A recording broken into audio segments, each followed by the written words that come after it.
So, how does Qatar control the West? Hello, you're watching the Tov Jewish News channel. My name is Micah Vilinsky, and my guest today is Micah Avni, an Israeli businessman and activist.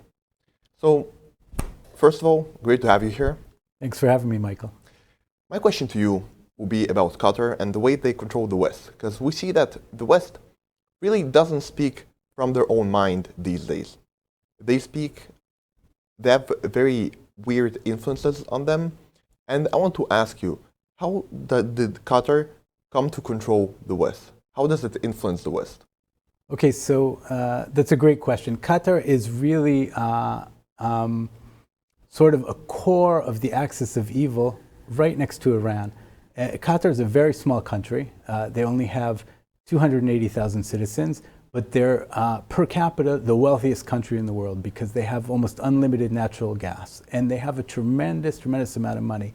And what they've done is they've used that money to promote their national agenda, which is the spread of radical Islam around the world.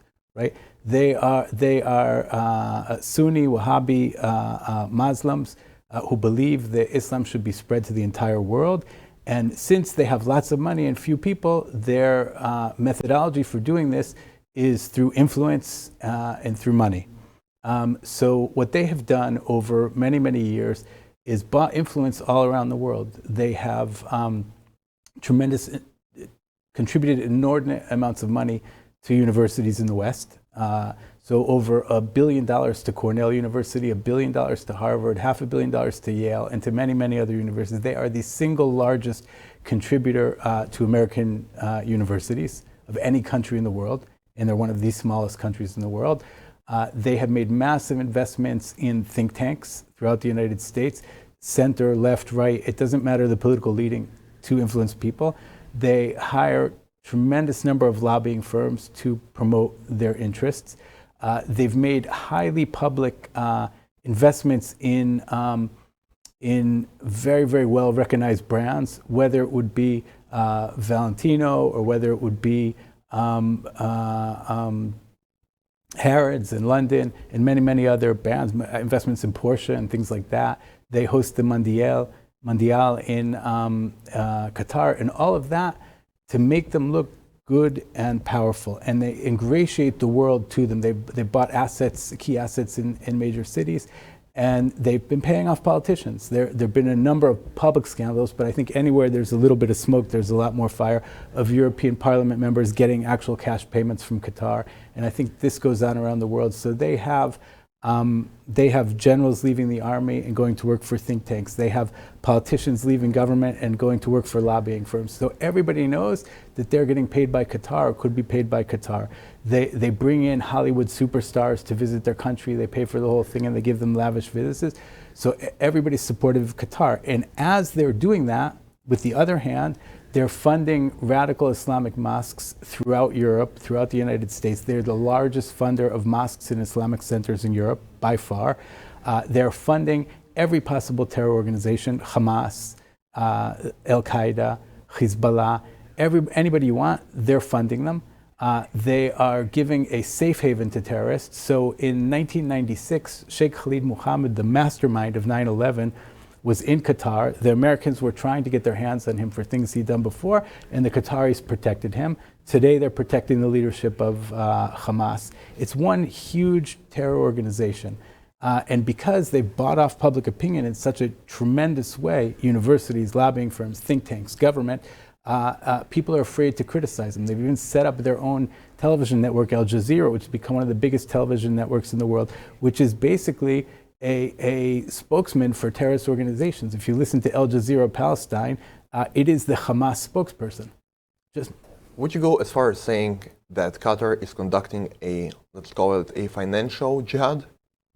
Well, it's jihad. If you look at Islam, the goal of Islam is to spread around the world. And before jihad, there's a concept called dawah, which is an invitation to Islam. So the dawah is a concept well ingrained in Islam, which says, first of all, let's invite you to our house and tell you how good Islam is. If that doesn't convince you, then we'll start to infiltrate your infrastructures, right? And so we'll learn how your newspapers work, how your governments work, how your think tanks work, and we'll start to infiltrate them with money and with ideology to convince you to come to Islam. And if that doesn't work, we'll use the sword and the gun to bring you to Islam with jihad. So the dawah is essentially a influence and money and information jihad, if you will. And it's something that is basically, that's Qatar's raison d'etre. That's what they're doing. They're using that to push radical Islam in the world. What would you say is Qatar's game plan?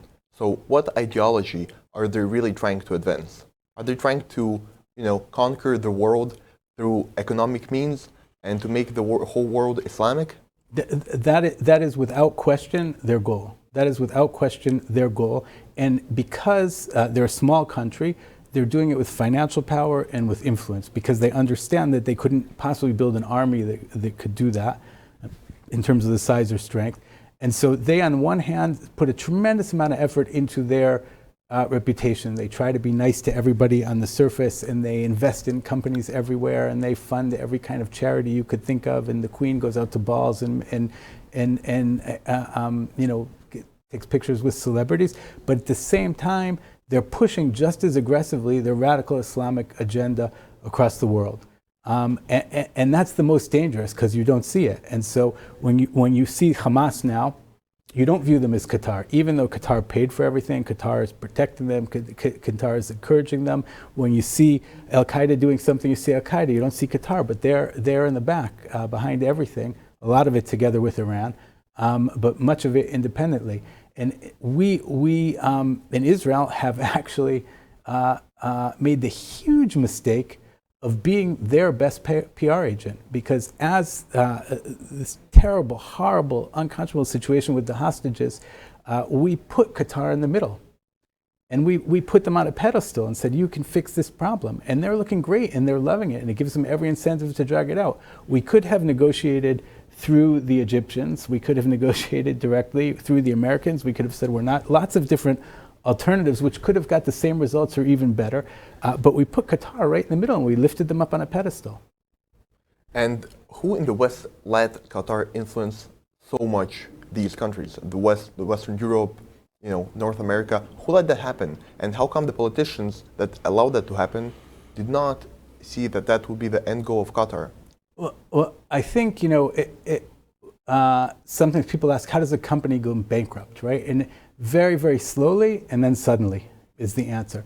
And so they infiltrated very, very slowly. When they contribute $100,000 to a think tank, it doesn't seem like such a big thing. When they contribute another $500,000 to this, it doesn't seem like such a big thing. When they bring one Hollywood star in, it doesn't seem like such a big issue. As they build up, suddenly people are ingratiated. Suddenly that think tank wakes up and they're their main funder, or that university understands that they've already appointed an entire staff to their journalist school at the request of the Qataris, and it's changed a generation of journalists as a result. And then it becomes a self-fulfilling prophecy, so all these people are protecting each other. And they're working on Qatar's image and saying it's a good place, they're nice, peace-loving people. And Micah, do you think that Europe should ban these donations from Qatar? Because on one hand, Europe and the West very much value all the democratic principles of freedom of speech, and all the liberal principles. But on the other hand, we see the way that this freedom actually endangers these countries. Right. So what way do you think Europe and the West should go? So the big challenge is we're in a religious war, right? We have radical Islam spreading and wanting to take over the West, right? And they're two very different ideologies, democracy and freedom and radical Islam, and they're incongruous. They can't live together. Democracy brings with it lots of great ideas, like freedom of speech, like transparency, like representation to people, all sorts of other great ideas, and value for human life. And these things don't exist in radical Islam, right? So they're playing with a different toolkit. They say, we can pay people off. There's nothing wrong with that. We can pay for influence. We can fund terror organizations. And the challenge for the West is how to deal with that. So it's very, very clear when a politician is handed a briefcase full of cash, right? And they catch them. Well, that's illegal, right?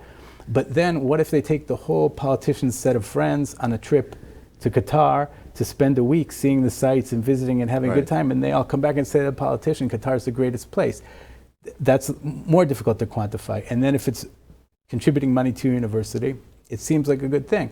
But what's going to happen is the West is going to need to wake up with this and say, we're in a religious war, and if we want to win this, we're going to have to fight back along the same terms, and we're going to have rules about how people can influence things in our country. Micah, I want to thank you very much for this interview.